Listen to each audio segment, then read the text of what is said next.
Hi, this is Bill Spatrino. Today is January 7th, 2019. The first thing we're going to talk about, and I appreciate all the good feedback I got on the last one. We're going to go in a little bit more detail on this one so I can explain a few things to people that I didn't get a chance to do. I'm trying to keep my podcast at a normal. I've listened to your readers, and you guys want them around 11 or 12 minutes, and that's what we're going to keep them. The first part, the political part, we're going to talk about the government shutdown, the wall, and what Trump's strategy is here, okay? In the past, the Republican Party has just given in, okay? They just don't.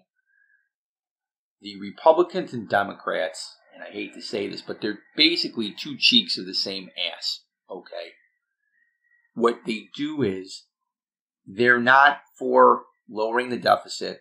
They're not for helping the country or caring about the people in the country. They just don't care. They just spend money.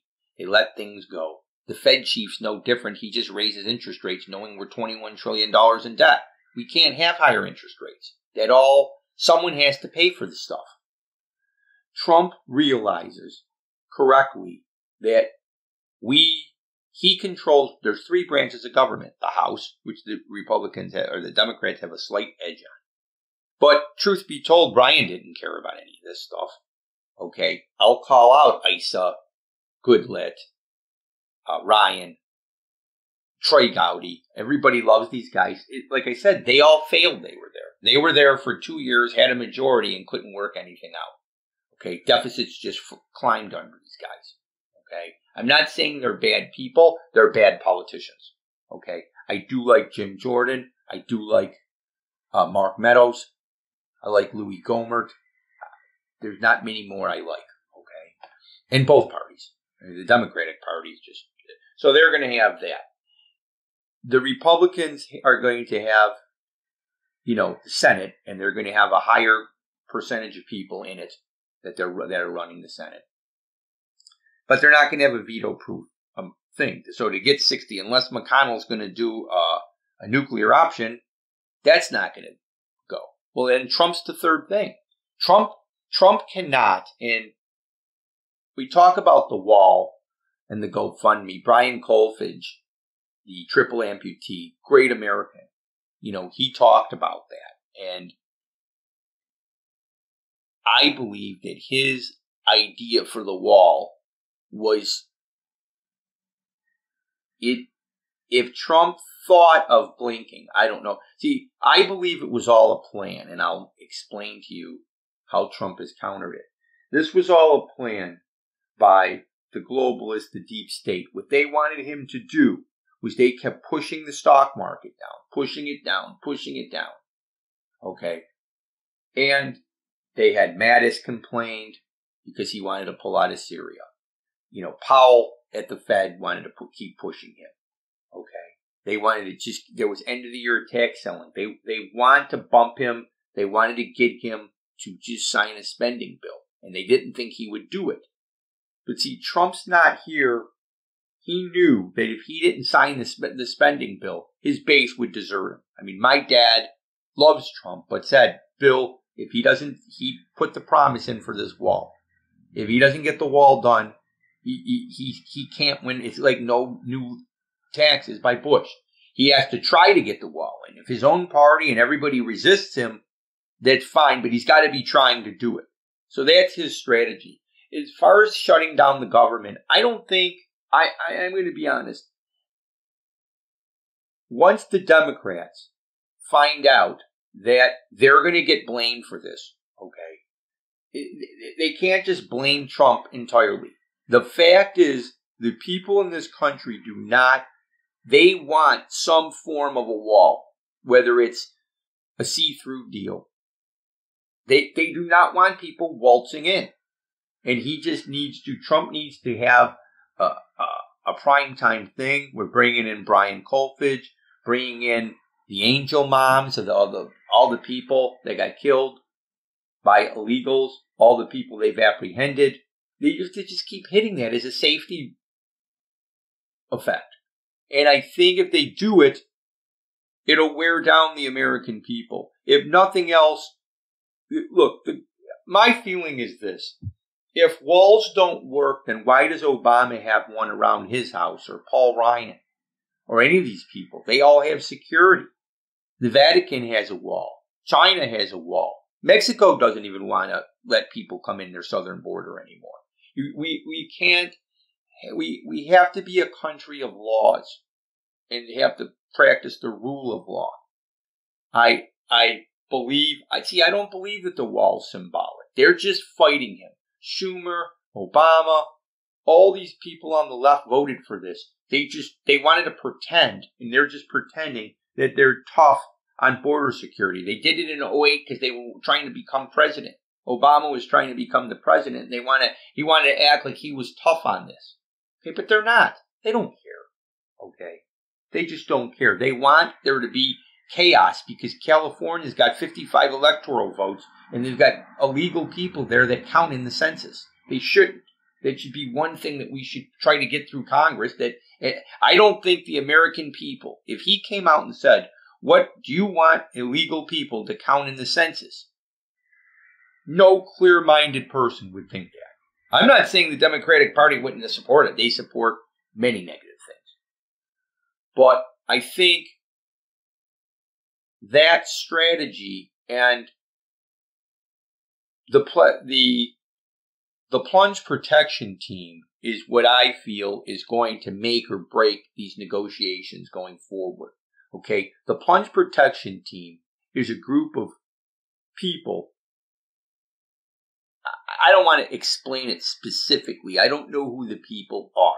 All I know is rumor is we had it in 2009. See, what's happening is China, and this is what happened with the Apple news. China is trying to short our stock market so you can pressure the president and make him worry. If you're an Apple shareholder like I am, your first reaction is to blame Donald Trump because there's tensions between China and the United States, and maybe they didn't buy as many phones.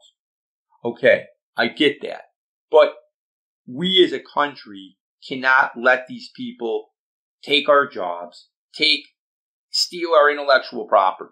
Okay, if you haven't read the book, and I mentioned it on the last podcast, The 100-Year Marathon by Michael Pillsbury, you need to read it, okay, if you are a patriot and care about the country, okay.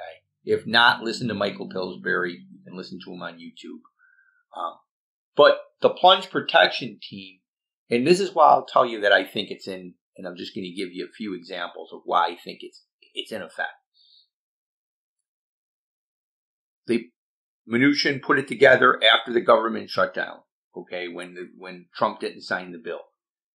That Christmas Eve, that weekend, Mnuchin contacts the 6 biggest organizations: Bank of America, Morgan Stanley, Wells Fargo, Goldman Sachs, Citigroup, and Wells Fargo.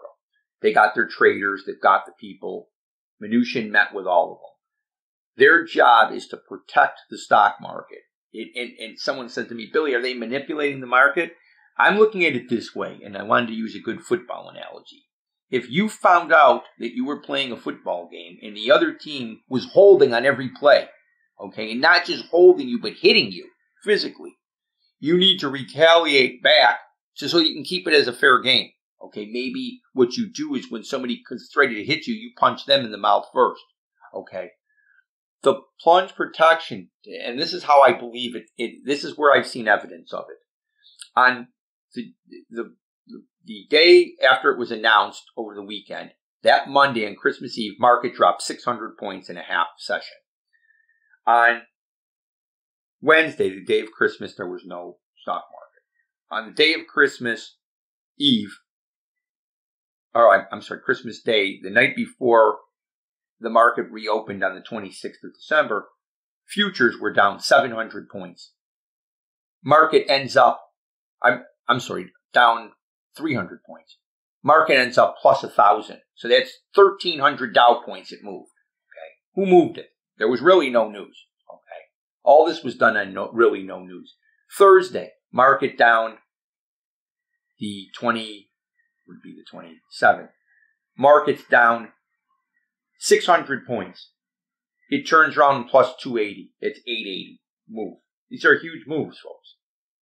On Friday, I was watching it with one of my friends, Dave, in Louisiana. Market comes down. It was every time it kept coming down, it kept coming back up, going down, going up, going down, going up. At the end, somebody was clearly protecting the market. On Monday, the day before New Year's Day, December 31st, market is down in early. Comes back, is about even. All of a sudden, the last 2 minutes of trading, the Dow goes from plus 60 to plus 260. Makes a 200-point move. Okay, again, and no news. Now, Wednesday, day after New Year's Day, futures are down 700 points. Market ends up barely positive. Okay. And I believe there's a plunge protection team in. Okay. I've seen this going forward. If I'm right about this, and if they continue to protect Trump, he will be more emboldened to hold the line on this against China and against the Democrats. And I predict that the stock market and the Democrats will fold. That's my prediction on this. The last thing we're going to talk about is the greatest basketball player of all time, LeBron James, that saintly person who says we was. Okay, I mean, don't call people stupid if you don't know good language. Okay, it's a dumb thing. He said he was the greatest player of all time because he beat Golden State that year. Okay, they didn't have Kevin Durant. And I'm a Cleveland fan. I'm glad he won. But truth be told, they came back from 3-1. LeBron wouldn't take the last shot. I mean, I'm not saying he didn't make a good block. I'm not saying he's not a great player. Okay, but he thinks he's the greatest of all time.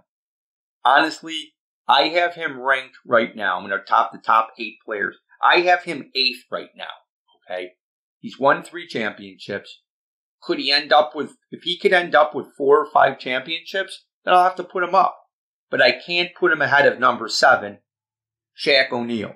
Okay, he won 5. And Bill Russell's not part of my group because even though he won 11 championships, he played with 5 other Hall of Famers.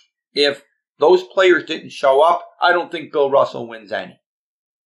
So I have to see, LeBron was the main player when he won 3 of them. Although Kyrie Irving made a big shot for him, and Ray Allen made a big shot for him. Okay, so I'm not saying that Jordan had shots from Kerr and Paxson, but Jordan was the main guy, and we'll talk about him later. Shaq, I think, is number 7. He won 5 championships. He was with Kobe, and he was with Wade, but he was a main guy. Okay, he was a dominant player. Magic, to me, number 6. He won 5 championships. He was the main player, okay, when he was on the team, or one of them. Number 5, Kobe. A lot of you people think Kobe should be higher. Like I said, he won 5 championships. They won because of him. Okay, him and Shaq. They won together. Okay, they have 2 great players like that. I've ranked players above these guys, and I'll explain to you why I rank people above. Number 4 might be a surprise to you, Tim Duncan. Okay, he won 5 championships, but he really didn't. He's had help with the Twin Towers with David Robinson, and he's had Ginobili and a couple other players, but Duncan is the reason the teams won. Okay, and some people think, well, Billy, he's a Bill Russell. No, Bill Russell couldn't score. Duncan didn't have the help that Bill Russell had. Okay. Could you argue that Bill Russell was as good as Duncan? I don't think so. Okay, I just don't think so. Number 3, Kareem. Okay, he won 6 championships. Okay, you almost could make him number 2, but Chamberlain just averaged to score 100 points in a game, to get 55 rebounds in a game, to average 50.4. I mean, they widened the lane because of him. They stopped. You couldn't shoot foul shots. You You had to stand still to shoot a foul shot. In the old days, you could jump and shoot. Okay, Chamberlain could take a running start and dunk the ball from the foul line. Okay, they used to be inbound the ball over the backboard. Okay, and he could dunk the ball. They had to change that rule. The offensive goaltending was changed because of him. They banned dunking because of him. They banned the zone defense. Like I said, they widened the lane. Okay, but I just can't make Chamberlain. He quit a little soon, and he only won 2 championships. So that leaves Jordan. I mean, Jordan was the guy who wanted to score. At the end of the game, he could pass the ball, but he wanted the last shot. LeBron James didn't want the last shot. Kobe wants the last shot. Duncan, Kareem, they all wanted the last shot. Okay? LeBron doesn't, and that's why he's ranked, in my thing, number 8. Could he move up if he wins a few more championships? But I don't see it. I don't see that he's going to do it. I just don't see that he's going to do it. So, behind the truth, the wheel of the truth machine, this is Bill Spatrino asking you to sit back and enjoy the ride.